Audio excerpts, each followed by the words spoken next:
What's going on, YouTube? We'll see if I remember how to do this or not. It's been a while. We did film some in Reno. We went to the High Desert Hustle, but just got caught up with life and work and other things, and weren't able to get any vlogs put together. And that deal was kind of chaotic. I didn't get any outside of the car stuff, so been a while since we're out put anything out, talk to you guys. So here we are, season opener, night one of the Skyline Speed Bowl 2024 season at the newly reshaped, I won't really call it reconfigured, whatever you want to call it, Skyline Speed Bowl. So they probably put, I don't know, degrees, a couple degrees, you know, about a foot, maybe foot and a half more bank on the thing. It's not progressive, it's banked all the way down to the pole line. It's a little bit flat on the bottom, but they got the little red discs kind of shoved out about 2 cars off what the old pole line was. So gaining a little bit of distance there, and we'll see how she goes. Hopefully it's got better dirt on than it did last year, because last year it couldn't hold water for anything. So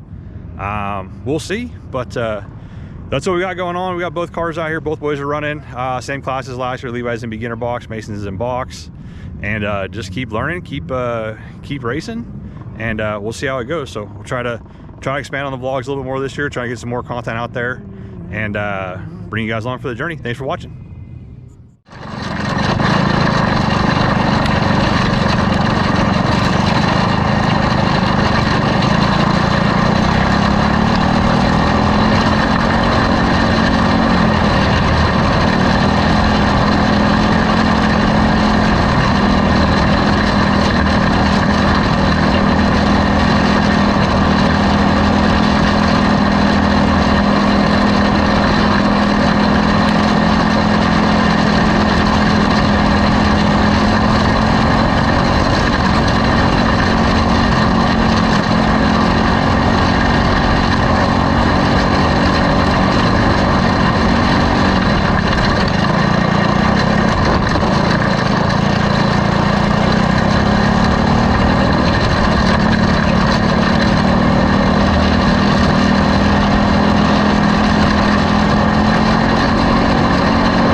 All right, YouTube, quick update. So format change. We usually run 2 heat format, but first race of the year, so they scrapped the first heat, gave everybody hot lap instead, which they usually don't hot lap here, which is unfortunate, but it's the way it is. So we just hot lapped. Levi was a little tentative getting up to speed.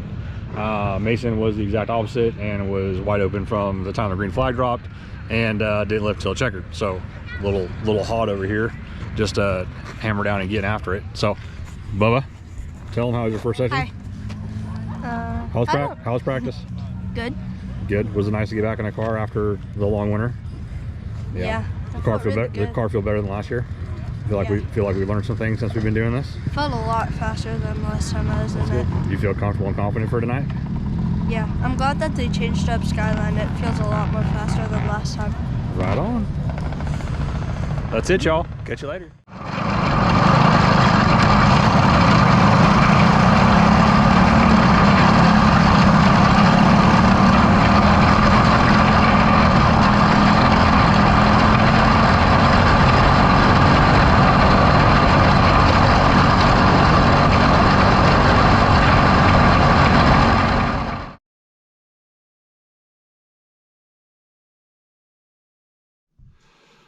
All right, good morning, guys. It's 7 o'clock Saturday morning.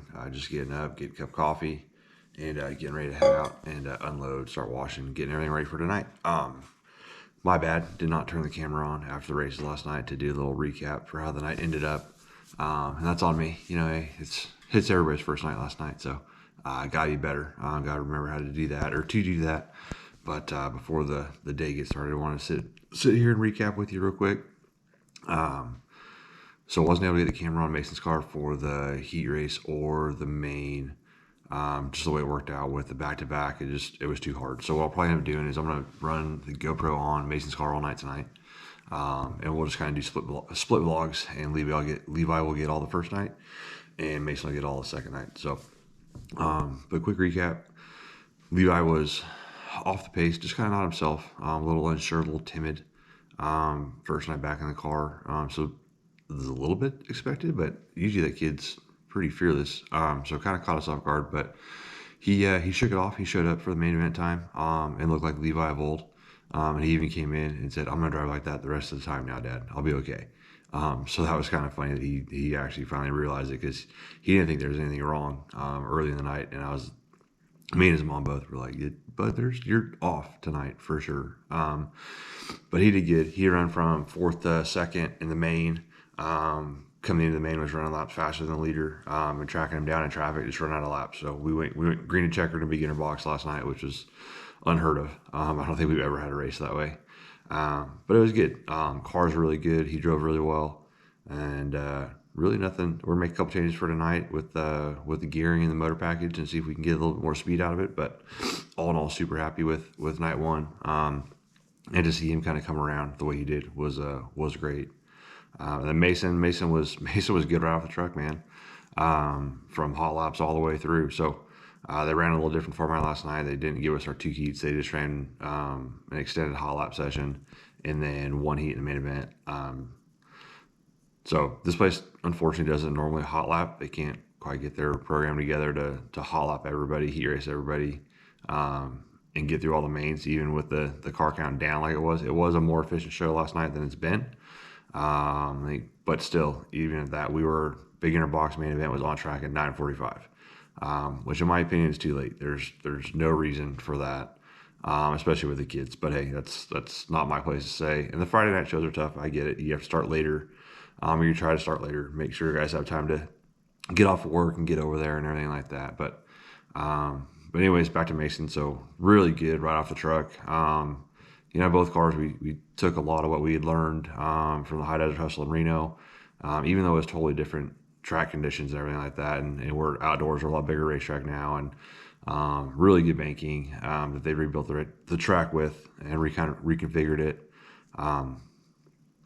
But still a lot of the same things applied. And so we took all that knowledge, put it into the car setup, and we were really, really good right off the truck. I didn't made very, very few changes all night, just kind of little things to keep up with the racetrack. But we were good. He had a good pill draw, started outside front row of the heat race, and just a little mistake on his part. He didn't hold the guy on the bottom down enough coming through 3 and 4, coming to green, and put himself up in the grease. They had watered right before the heat races, and beginner box to box for the first 2 heats, and started himself in the grease, spun on the start. I think we were like 3rd or 4th going into 1, and then he tried to sail the top in 1 and 2, and it was all grease, and we were 5th coming out of 2. So not good. And he owned that. That was on him. And I'll take a little bit of it too, because him and I we watched some of the other hot lap sessions and things like that before heat races and before the track prep. And so we had a little bit of a game plan for how he could run that first lap and how things might happen. And then I didn't do a good enough job communicating back to him, hey, they changed the track. It's going to be greasy on top now. We need to not do that. But it's tough. It's like you don't want to overload him with information. And honestly, I think it's going to be better him having gone through that and learning that now. But there's a lot of little racecrafty things that I need to teach him, but that's to be expected. We're still early on in this journey. So that'll come. I feel good from talking to him that he probably won't make that mistake again. So we ended up running 4th in the heat. Car was still lights out. Super happy with the car. And then main event started 3rd. Fell right into 3rd on the start, and just kind of took a box stock race. Unfortunately, where it just hammered out one lane, and kid was trying everything, trying to run in high and cut down, trying to rail around the top, and just could not complete the pass on the kid in 2nd. And he's a little gun shy about putting the bumper to anybody yet. And that's what I told him after the race. That's going to have to come from you. There's a way to do it, and there's a way to do it clean, and to just move them up out. It's a difference between moving them up out of the way and dumping them. And obviously, not raising my kid to be dirty and go out there and just dump a guy. But if they're blocking and that's the way it is, that's the only way you're gonna be able to pass them. You can move a guy out of the way, and there's a tactical way to do that. That's not gonna junk both race cars, not gonna ruin one guy's not over the other. And there's gonna be nights when the shoe's on the other foot, and we're gonna get moved. And it's just that's racing, man. It happens. So we'll see that. We'll see if that comes, but super fast. Had my dad go watch in a couple different areas last night, or a different area for the main event, and we talked through some things. And they were gonna make another gearing change on his car too. Just kind of based on what we're seeing, I think we're lacking a little bit of overall mile an hour. Just 'cause I think we got the motor too wound out. So that with the reconfiguration, I think we're carrying even more speed than we did last year. So we're probably about a tooth or two too low. So I'm gonna drop a tooth, start that this morning, or start that way today, and we'll see how it goes. But that was it, man. All in all, fantastic night. Everyone was super happy. At the end, for the boys to come away second and third, first night out, having to run through traffic and just kind of get back in the swing of things and all that. I was very pleased with everything. Super happy with the cars to unload and be as good as we were. Both cars out right off the truck like that. Pumped, man. Pumped. So a little bit of coffee, a little bit of breakfast. I do live in a neighborhood, so I'm not going to go fire up the pressure washer until after 8. Try to be the respectful neighbor. And then we'll get cleaned up, shined up, and go back at it again. We'll bring you guys along for tonight. Thanks.